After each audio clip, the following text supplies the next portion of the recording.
Radio Dwarka परिवार के सभी सदस्यों को मेरा नमस्कार। हम लोग अपने जीवन में थोड़ा एक्स्ट्रा के लिए हमेशा प्रयास करते रहते हैं और इस प्रयास में जुटे रहते हैं।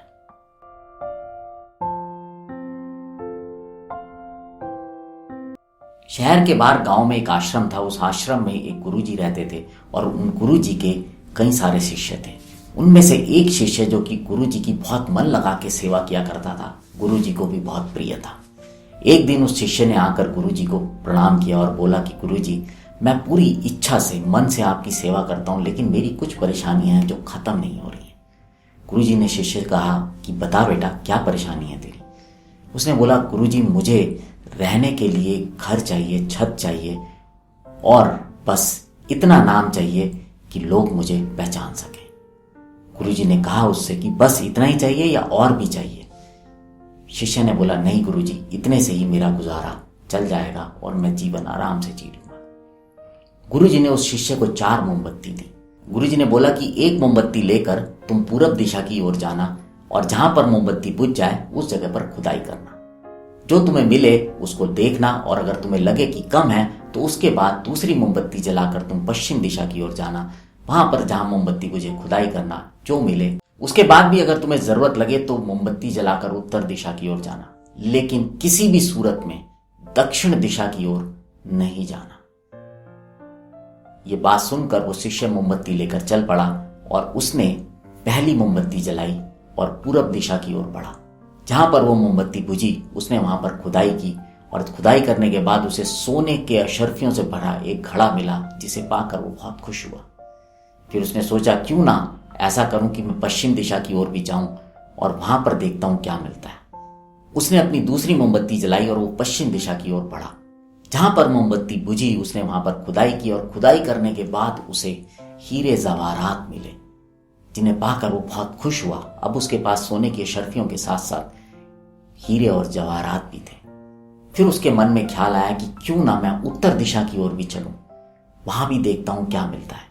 वो उत्तर दिशा की ओर गया और जहां पर मोमबत्ती बुझी उसने वहां पर खुदाई की। उसको वहां पर बहुत सारा धन मिला। उसने ये सारा सामान इकट्ठा किया और एक बोरी में लाद कर चल पड़ा। जब वो वापस अपने गांव की ओर जा रहा था तो उसके दिमाग में ख्याल आया कि क्यों ना मैं प्रयास करूं कि दक्षिण दिशा की ओर भी चलूं। हालांकि गुरुजी ने मना किया था, लेकिन जाकर देखूं कि वहां पर क्या मिलता है।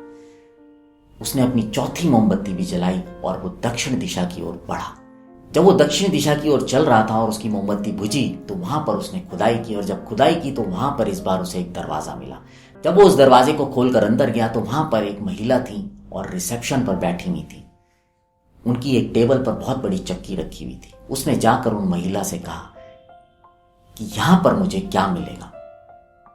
उन्होंने कहा कि यहां पर आप अपने बोरी में जो सामान है उसको दुगना कर सकते हैं।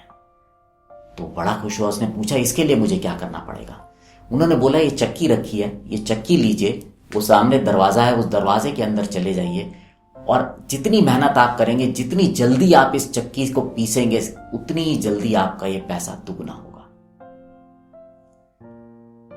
लेकिन एक शर्त है, जब तक आपका बोरे का सामान दुगना नहीं होगा आप इस दरवाजे से बाहर नहीं आ पाएंगे।